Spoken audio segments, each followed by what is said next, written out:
Wake up in the morning, get my grind on. Hop in the shower, brush my teeth and get my shine on. Hey, Scholar Mac, we taking trips to different time zones. I feel like E.T. way these bitches trying to follow home. Wake up in the morning, get my grind on. Hop in the shower. Welcome everybody to Living on Purpose podcast. We're your host, James Hagler, and myself, Jason Wilson. Today we have Ryan Schachtner. He's a financial literacy educator for athletes. Welcome to the show, Ryan. Hey guys, I appreciate you having me on here and the opportunity. So, no doubt. It's great, man. Great to have you. So Ryan, man, your story of how you became a financial literacy educator is just phenomenal. Let's start from the beginning, though. What did you do when you were in school? I didn't do much when I was in school, to be honest with you. I was not the strongest student. I was a baseball player. At the age of 13, I kind of got on the pro scout, the watch list. So, growing up in Wisconsin, you didn't really get many pro scouts up there because, you could only play baseball for 2 or 3 months out of the year. And so it was a big deal. And from that moment on, I was laser focused on being a pro baseball player. And so that, school took a back seat to me. Okay. And it shouldn't have, but that's the life I lived, and college, and completely blew out my shoulder in the last game of my freshman year, and it was done. It was over. My career was over. Oh man. Well, you was trying to make it, so that baseball was plan A. So it was no such thing as a plan B. Yeah. Sometimes you have to have that mindset in order to make it. So you was on the right track. Yeah, I think absolutely. I think all the greats do. They're laser focused, but I think, one of the mistakes I made, and I think a lot of athletes today make, is not that they're laser focused on their sport, but they have to understand that even if they do make it pro, the majority of their life is going to come after they're done playing, whether it's they're choosing to be done or, like in my case, an injury. And so you've got to be able to prep for the long term. No doubt, because there's a life after baseball, and there will be a life after whatever you're doing and for the now, you know what I mean? But you have to, like you said, you have to prepare for the future as well. And a lot of fighters don't do that, so I understand where you're coming from that point of view. Yeah, absolutely. Yes. Yeah, that's why you go to school too, isn't it? Hey, that's why you go to school. That's the fallback.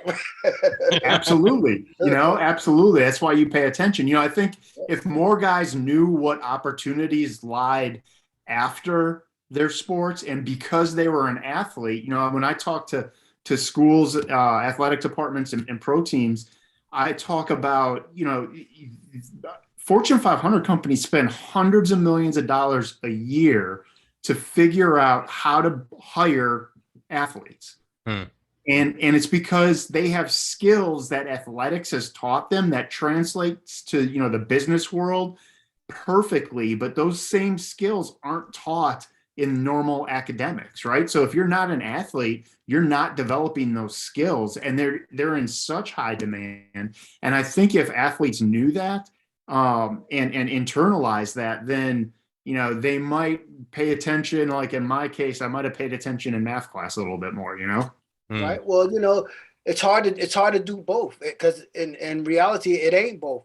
You got to be either focused 100% on this, and that's it, because that's how you get there. That's how you become great, because that's where all your energy's at. And if you're taking some of that energy to focus over here a little bit and focus over there a little bit, you might lose your edge a little bit. So it's difficult to do both. It's hard. Yeah. You have to know, like, if you start entertaining the thought of retirement, that's the time to start thinking about that. Because that's one thing that my dad, when I watched him through his whole career, he never entertained the thought about retirement, never.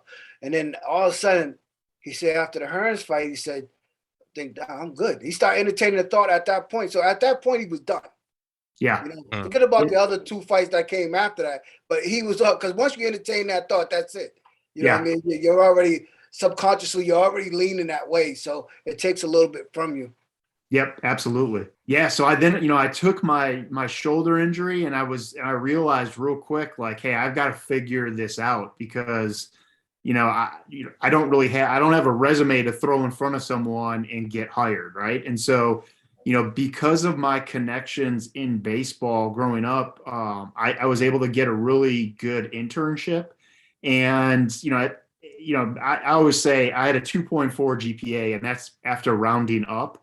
And so I was in an internship with people that had 4.0 GPAs, and they were the best of their of their universities. Hmm. And it was in the financial services space, and so it was intimidating at first until I just said, I'm going to take the same skills that got me good at baseball, outworking people, and focusing on little improvements each day.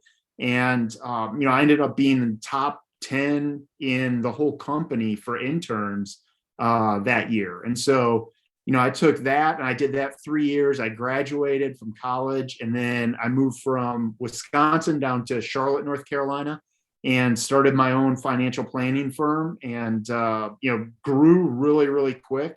Wow. So spent basically 21 years or 22 years in the financial services space, and one of the fastest growing financial planning firms in really the Southeast.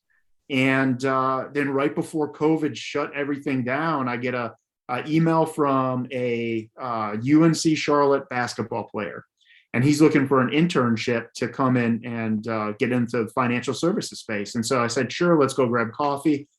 So we meet up, and the kid's super sharp. So 10 seconds in, I'm like, hey, I'm giving this kid, some sort of opportunity, just don't know what it is.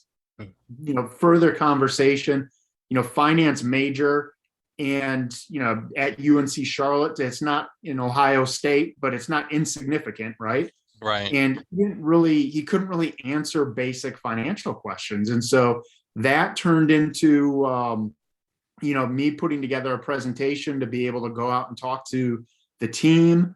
And then COVID shut the world down. And so I started putting together a presentation, or what I thought was going to be a presentation.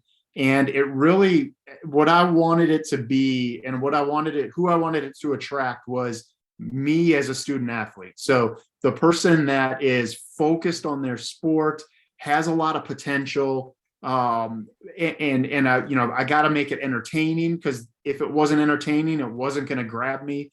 And so I just went with the concept of, hey, I'm gonna talk about pro athletes, what they've done good, what they've done bad, and then I'm going to relate everything into a common language that all athletes speak, and that's the language of sports. And so, we take topics like credit, and we relate it to their statistics in their sport, and the better the better their statistics, the better opportunities come their way. And so, and the third piece of what we do then is we talk about, let's give them an easy to implement game plan, so that they don't have to think about, all right, this is great, I get this topic, but how am I going to implement this? Because if you make it too complex, then there's inaction. Right. And the whole point of what we're trying to do is, let's make this so simple that they can implement what we're talking about, and and then they teach others around them. Right. 10% of it is, hey, let's build a brand. Right. Like, how do you actually build your brand as a college athlete, or as a pro athlete, not just for the short term and getting deals, but creating opportunities for the long term whenever you're done with your sports. And so we talk about, 4 really key metrics there, talking about your platform, purpose, your personality, and then positioning. And so we go in and clarify all that, how to use LinkedIn, how to connect with people, how to have those dialogues, and just create relationships, because at the end of the day, that's what life's about. It's relationships.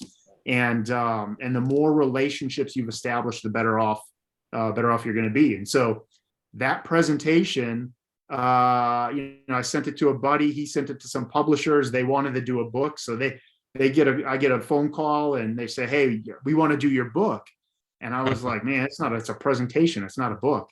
And they're like, no, this is a book. And so, I was like, sure, let's, if you think it's a book, let's do a book. And through that whole process, I was getting connected to current and former pro athletes, like Roy Williams from the Cowboys, played a national champion at Oklahoma. He did the foreword on it. Anthony Tolliver, who's 15 years in the NBA, came in and did Tolliver's take. So his opinion and his perspective on each topic from that of a professional athlete, and things that he's seen and experiences that he's had. Aurelius Ben, Marcus Ogden. I mean, the list goes on and on. These guys that I was, connecting with and were helping out with this, and it was really cool because we all of us came from completely different backgrounds. And what was the unifying piece was, once we were labeled as a prospect, right, in whatever sport we were in, we lived eerily similar experiences, from how we were treated to the help that we got. And it was really interesting.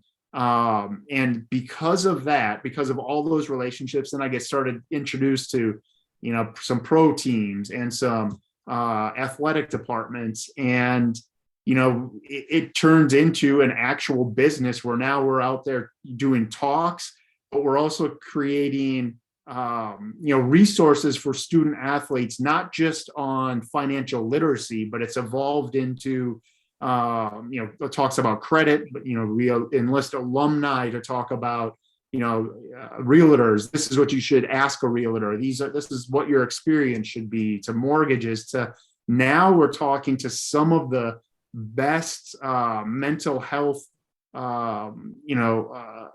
experts in athletics, and they're coming on and they're doing short videos telling people about how to deal with mental health issues. Former NFL athletes that dealt with substance abuse that are now really active in helping people get through those issues are coming on talking about their experiences and how to get help. And it's really, what was started as financial literacy has really evolved into this network of people with the same objective of, hey, we've lived experiences and, we wish we would have had these resources, and we're tired of sitting and waiting for people to, come up with solutions. We're just going to come up with the solution, and we're going to deliver it, and we're going to help as many people as possible. And so it's been, I feel like I'm 20 years younger now, talking with the, when Oregon beat Ohio State, I'm texting with some of the guys. I felt like I was in that locker room with them, right? I felt their energy, their excitement.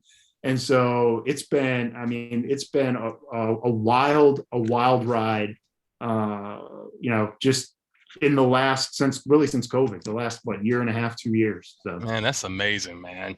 So I wanted to ask you about your book. Okay, so it was a presentation at first, and then it turned into a book, but how did your publisher go about doing that?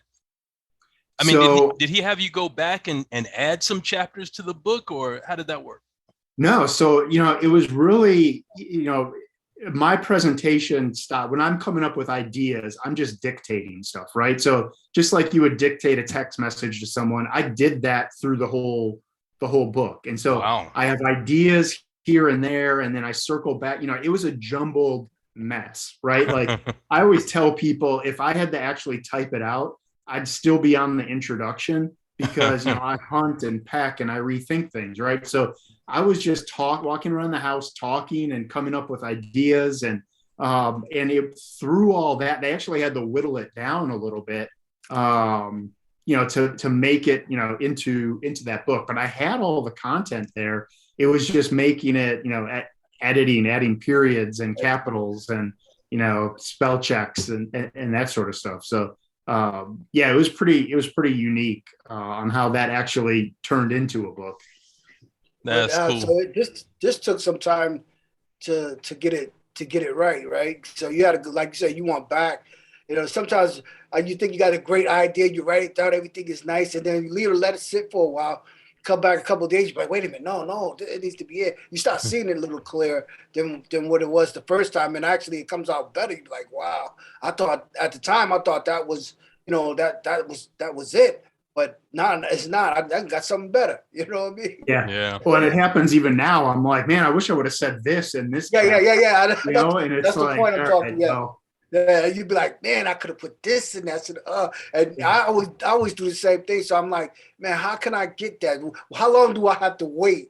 Yeah, that's the thing, is the patience. How long do I gotta wait before I can, before I won't ever have to say that? I never did something or written something down and said, you know what, that was great. I always come back to it and said, man, if I would have put that in there, it would have sounded a lot better. yeah, And absolutely. Well, I think that's, part of being an athlete, right? Like you never have the perfect performance. It's always, if it's on boxing, it's, round 2, I should have done this. I did that. Like I can get better for my next fight if I, by learning from some of that stuff. And so, I think it's just inherent to who we are that we're always going to, go back and we're going to, critique what we've, whether what we've written or how we approach something to try and get it perfect the next time, all well knowing that, it's never going to be perfect. So, Right. I think it's really great though that, you're starting with athletes in college and teaching them how to build their brand. I mean, who teaches this in school? Nobody. I don't know. Right. Yeah. And it's long-term brand building, right? It's talking about, when we talk about platform, it's one of the mistakes that I see some of these kids is with the name, image, and likeness stuff going on is they're going for the next highest bidder, right? Right. And I get it. You come from an environment or a family situation where you didn't have, and now you can have, right? So I get it. It makes perfect sense. But don't do the same thing that that the NCAA did, right? The NCAA thought they were the deal, and they didn't realize that it was a codependent relationship, right? They needed the schools and they needed the players, and it's because of all those parties that they were making the money that they were making. So don't think that it's just you as the athlete, right? It's you, your team, it's the success you have as a team, right? So understand what your platform actually is, and then figure out your purpose, right? There's a quarterback, he's number 3 on the depth chart at a Pac-12 school, and he probably has the most NIL deals that out of anybody so far this year, right? Really? He hasn't played a snap, right? Because he knows what his purpose is. So and it's not just, so it's it's like Michael Jordan did an interview talking about Kobe Bryant, right? And he said, everybody thought Jordan and Kobe, their big thing, their why did they work so hard? They thought it was because they wanted to be the greatest, right? They wanted to be the best ever. Well, yes and no. What really drove them was the desire to win. And becoming the greatest ever was just a byproduct of working hard so that they could continue to win, right? That's a cherry on top.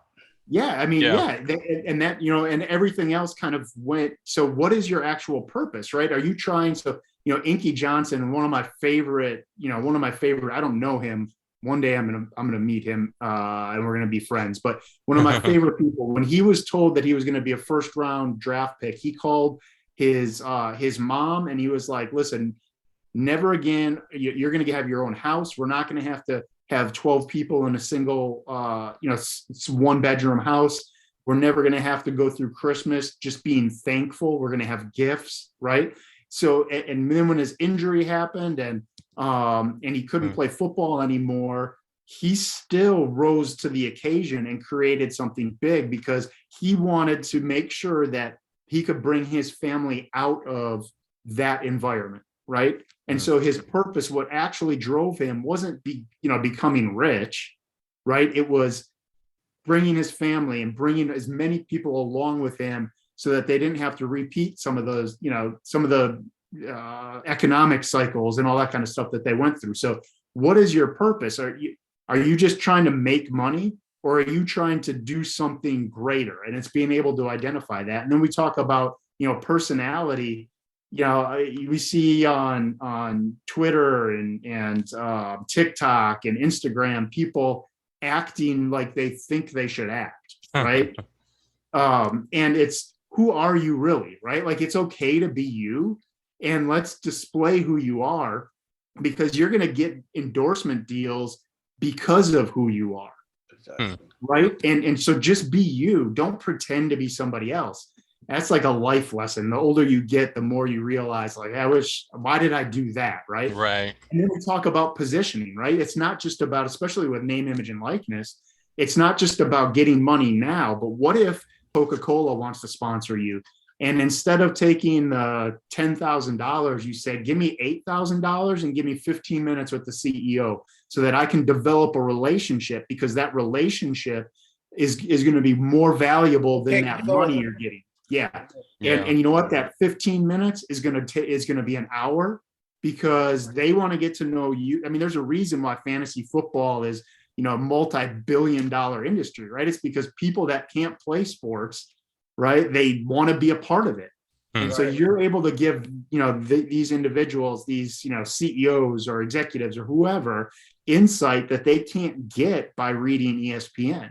And so that 15 minutes is going to be an hour. And now you're going to have a relationship that when you're done with sports, you can call on. And because you did what you said you were going to do and you built that relationship, you're going to get opportunities that, maybe somebody that went back to school and got their MBA and their master's isn't going to get, because you have the relationship, right? So it's let's build who you actually are, and let's do it on purpose with reason, and not just for short term. Yeah, we want to capitalize on it now, but really when we want to capitalize on it is when we're done with our sport. So yeah, it's all about brand build the right way.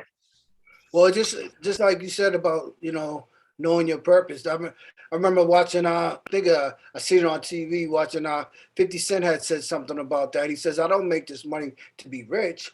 I make this money so I can do what I want, whenever I want, and when I get ready to. That's why I make this money. And that's all. That was his purpose of making that money, because of where he came from. I get that. And that's kind of humbling to me. I like that. He's not out here, just because you see him flashing his money, but that's how he make his money. That's what he told the judge. The judge was like, he probably filed bankrupt, and the judge said, well, wait a minute, you're out here flashing all this money and you're bankrupt. He was like, well, that's how I make my money. And the judge was like, okay, and it granted him a judgment that brought him out of bankruptcy. Yeah. Well, I mean, and let's just take boxing. Let's look at Mayweather, right? Yeah. Right. We see the flashy side, right? And I don't know what his purpose is, but I do know he's got one hell of a real estate empire. Yeah. And he's probably making more money off his businesses, right, than any money that he made with boxing and endorsements from boxing, right? And so we see the flashy side of people.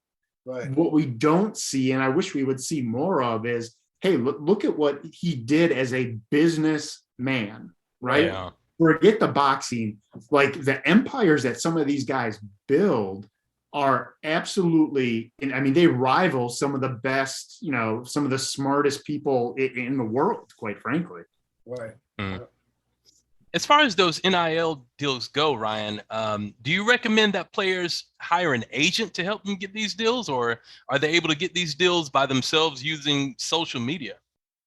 Yeah, so there's platforms out there that marry the business to the athlete, right? And they handle all the paperwork and the compliance aspect of it. Icon Source, No Cap Sports are just two of them that are pretty popular. And so that can happen, but also, don't overlook, if you're an offensive lineman at a Division II or Division III school, you have a favorite restaurant, like, that community a lot of times really supports that school. And so that doesn't mean you can't go out and find create your own deal where you take the offensive line and maybe the quarterback of that Division II or Division III school to your favorite restaurant on campus on Tuesdays, right? And it's a thing. And the business can draw in people, more customers, because you get to do a meet and greet with the offensive line or the quarterback or whoever, right? So you can go out and create your own. It's just be creative, right? If you sit back and wait for stuff to happen, I mean, you guys know this, if you sit back and wait for stuff to happen in life, like you're going to be watching a lot go by. And so it's, think outside of the box and go and create that stuff, or build a more of a presence on LinkedIn where you're visible. I mean, that's what this kid in the Pac-12, this quarterback did. He's getting deals from Shell Oil, and all types of big companies because of how he built his profile, how he built his brand specifically on LinkedIn, where it's more business type engagement. And so, I mean, you can go find those deals somewhere. Sometimes they just, if you're the twins from California, the two female basketball players, you dance on TikTok and you get $1 million deal from Boost Mobile, right? So it really is all over the place, but I think the majority of deals are getting done through those apps and platforms that are bringing the two sides together. Right. Interesting, man. What are some of the projects that you're involved in now, Ryan? So, man, it's so AO Sports. I've signed with Athlete on Sports, which I think is an awesome project. You guys are familiar with it. I know that. Yeah. It's it's athletes creating their own content. It's like I always say it's a Netflix ESPN hybrid, where you can subscribe. The customer can subscribe and see stuff from Mike Singletary or Eric Metcalf, or legends in their sports like that. And it could be sports related content, but then they have development type content, which, I'm not going to show anybody how to throw a fastball, but I can show you how to build a brand, and I can deliver, financial planning tips and advice to subscribers to this platform, and, get in markets and give people, help that probably wouldn't normally have access to someone that, with my expertise and knowledge. So that's one of them. Working with pro teams on the public speaking, and partnering with colleges and universities, developing resources, like I said, web resources that are short 2 to 3 minute videos, delivering those to current student athletes and student athlete alumni, and really trying to build, connect the alumni base to the university and build that kind of bond a lot tighter. So promoting, alumni businesses and all that type of stuff. And again, implementing mental health, substance abuse talks, LGBTQ issues, all that type of stuff, from experts that have dealt with it, that have gone to school to deal with it, that are really leading the industry in each of those, in each of their specialties. Man, that sounds like something phenomenal for boxers too, James. Yeah. I mean, everything that you talked about today, man, the boxers need, because these guys have been taken advantage of so horribly, man, for decades. Yeah. Well, like I said, in brand building, it's the platform. So many times the platform, and the governing body, or, whether it's the NFL or Major League Baseball or NHL or whatever, they don't understand that they're codependent, right? They think that they're bigger than the sport, and that's not the reality. And whenever you get to that point, that's when you start seeing really bad stuff happen. And so, I mean, it's anybody in professional sports, anybody in college, even high school, the stuff that we talk about, as long as you're into sports, you're going to be entertained with it. And if you're entertained by what we're talking about, it's going to start sinking in. And like I said, and again, it's so simple to implement that, making a difference and an impact, it happens, so quick. Definitely. Well, when you talk about purpose and destiny and the reason why you're here, it sounds exactly like what you're doing. I mean, you're making a difference in people's lives. Is there anything beyond financial literacy, though, that you want to do in the future? It's fun. It's empowering them, right? And so I think what really drives me is knowing that, someone could be listening to this right now. They could get the book, or they could, or a college athlete could see, the content that we're putting out, and, and they teach their kids something, right? And now, instead of the only outlet or only opportunity being professional athletics, now that person becomes a doctor, right? And they figure out the cure to cancer or something like that, right? Mhm. So I call it, planting seeds for trees that, I'm never going to be able to see grow. And I think that impact of that, like just knowing that that could happen, I mean, that really drives me. I think a project that is on my mind is, in talking to a lot of these athletes, is they come from environments and families and cities where they want to do better, right? They want help from a financial, they don't want to keep repeating the same economic cycles, right? But how do you find, qualified advisors in whatever it is, right? And bring them together, right? And so, developing, that type of platform where we can teach people, but then we can help bring people together based on personality. And, we know that I'm going to click with you because we went through these, personality profiles. And so you're this type of person, I'm that type of person. We're going to get along good. And now we can start implementing, take action and start, saving more or doing, whatever it may be, buy a house for the first time, and all that type of stuff. And so it's developing a platform where everybody has access to experts that can help them achieve what they're trying to achieve.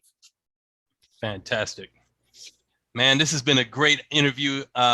I think, man, in the future, we definitely have to have you back. Oh, absolutely. You just let me know. Let me know. I'm here for whatever. Sounds good, man. How can people find you on social media? So Instagram is at amust.win. And then I'm on LinkedIn. You just look me up. Ryan Schachtner. I mean, I'm sure you'll post the how to spell my name because it's a complex one. But LinkedIn, Instagram, or if you just want to get a hold of me and have questions, it's Ryan@amustwin.com. What's the name of your book, Ryan? Foundation for Financial Excellence. And it's on Amazon. So. All right. Thanks a lot, Ryan. Thank you, guys. I appreciate it. All right. You're welcome. Take care. You too. Thank you for watching Living on Purpose podcast. Subscribe to our YouTube channel.